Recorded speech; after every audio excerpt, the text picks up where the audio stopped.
Standard 10 History and Political Science. Lesson 7 Sports and History. Dear students, everyone likes to play game. I like to play my favorite games. Do you like to play? Obviously, you like to play too.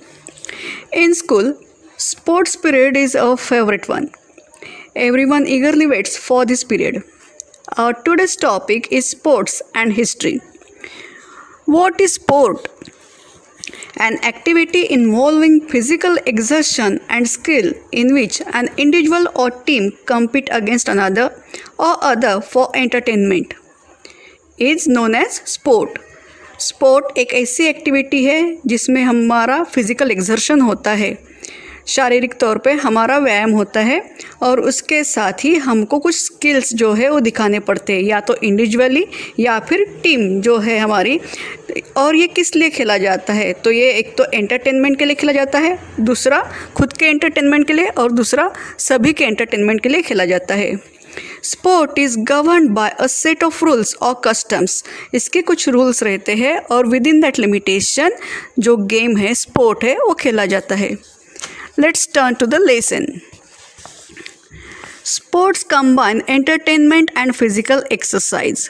Sports यानी entertainment भी है और जिसमें physical exercise भी है, इन दोनों का combination यानी sports. To play is a natural human instinct, hence the history of sports begins with the origin of mankind. खेलना एक नैसर्गिक मानवीय भावना है, एक नेचुरल ह्यूमन इंस्टिंक्ट है कि हर किसी को खेलना बहुत पसंद है। छोटा बच्चा जो है, छोटी सी बेबी, वो अपने हाथ पैर हिला के वो खेलती है, या फिर उसके हाथ में खिलौना दो वो खुश हो जाती है। वैसे ही जहाँ से मैनकाइंड का ओरिजिन हुआ है, यानी कि from the story of man जहाँ से शुरू हुई है हिस्ट्री, तो वहाँ से स्टोन एज से लेके आज तक, यहाँ से हमारा जो है कि स्टोन एज से लेकर स्पोर्ट की हिस्ट्री शुरू होती है।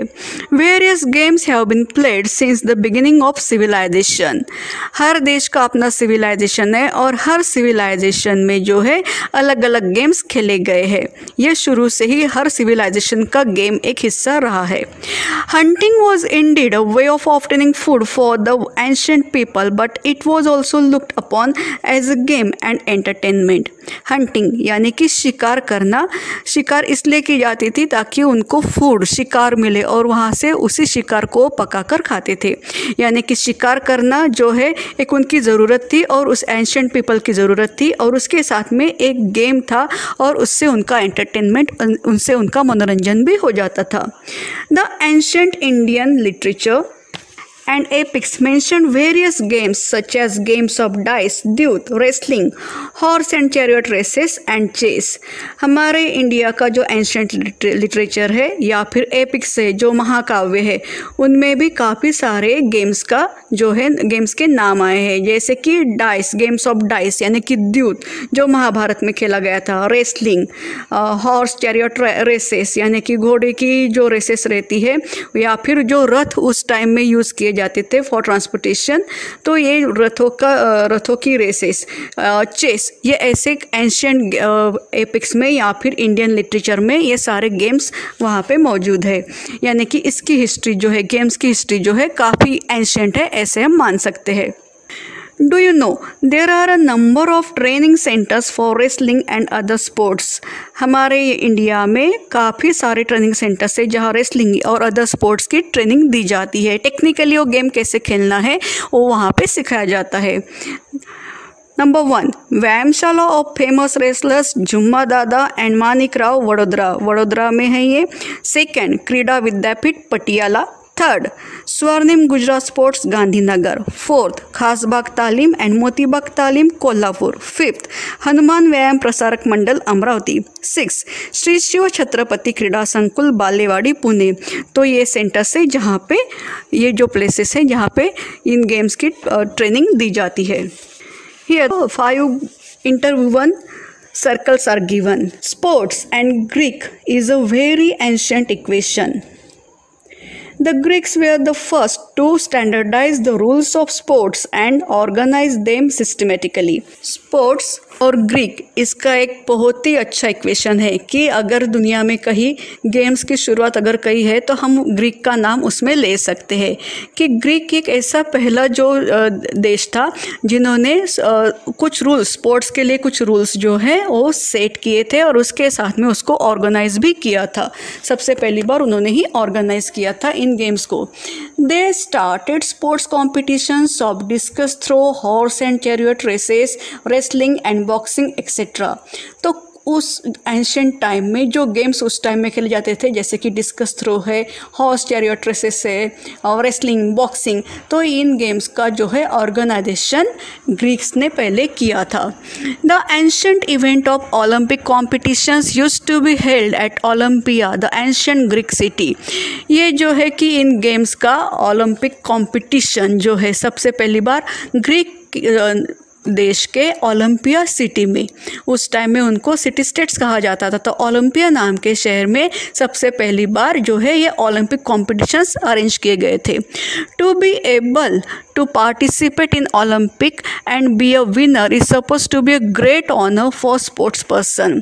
ओलंपिक में पार्टिसिपेट होना, उसके लिए हमारा सिलेक्शन होना और उसके साथ में अगर विनर होते हैं तो ये सच में उस स्पोर्ट्स पर्सन के लिए, विनिंग स्पोर्ट्स पर्सन के लिए एक बहुत बड़ा ऑनर माना जाता है, आज भी माना जाता है। Importance of sports. To play games is very important for us. खेलना जो हम सब के लिए काफ़ी नेसेसरी है, इम्पॉर्टेंट है। It enables us to overcome suffering and worries. खेलने से जो है हमारी सफरिंग, हमारे दर्द या फिर हमारा टेंशन जो कम होता है, हम उसको जीत सकते हैं। Games help us to relax and refresh our minds. खेलने से हमारा दिमाग जो है, जो थका हुआ है, जो किसी वजह से परेशान है, तो रिलैक्स हो जाता है, शांत हो जाता है, रिफ्रेश हो जाता है, तरोताज़ा हो जाता है। Games which involve lot of physical activities provide good exercise as well. Games जिसमें फ़िज़िकल एक्टिविटीज़ ज़्यादा से ज़्यादा रहती है, उसकी वजह से काफ़ी अच्छी एक्सरसाइज हमको मिलती है। Games help in building a tenacious and strong body. Games की वजह से हमारी बॉडी फिज़िकली हम फिट रहते हैं, बॉडी काफ़ी स्ट्रॉन्ग हो जाती है, उसमें जो है परसिस्टेंस क्वालिटी आ जाती है, इम्यूनिटी स्ट्रॉन्ग हो जाती है। Playing games also help us in developing courage, determination and sportsmanship. Games खेलने की वजह से हम लोगों में करेज यानी कि जो हिम्मत, साहस जो है वो, डिटर्मिनेशन, एक पावर जो विल पावर हम में रहती है वो, एंड स्पोर्ट्समैनशिप, ये क्वालिटीज़ बढ़ती है। स्पोर्ट्समैनशिप यानी कि कोई भी चीज़ अगर हारते भी है तो उसको भी पॉजिटिवली लेना, ये हम सिर्फ गेम्स से ही सीख सकते हैं। Games needing collective participation help us to develop a sense of cooperation and team spirit. उसके आगे गेम्स हमको क्या सिखाता है कि गेम जो है कि अगर हम ग्रुप एक्टिविटी कर रहे हैं या फिर काफ़ी सारे एक पूरी टीम है हमारे साथ में, तो कलेक्टिव पार्टिसिपेशन रहता है, जिसकी वजह से हमारा सेंस ऑफ कोऑपरेशन, एक दूसरे को मदद करना, टीम स्पिरिट और जो है एक दूसरे के साथ में जो म्यूचुअल अंडरस्टैंडिंग, ये सारी क्वालिटीज़ सिर्फ गेम्स की वजह से ही बढ़ती है। It also helps in developing leadership. उसके साथ में जिसमें जो लीडरशिप क्वालिटी जो है या फिर कुछ स्पेशल स्किल्स जो रहते हैं वो इसी वजह से समझ में आते हैं।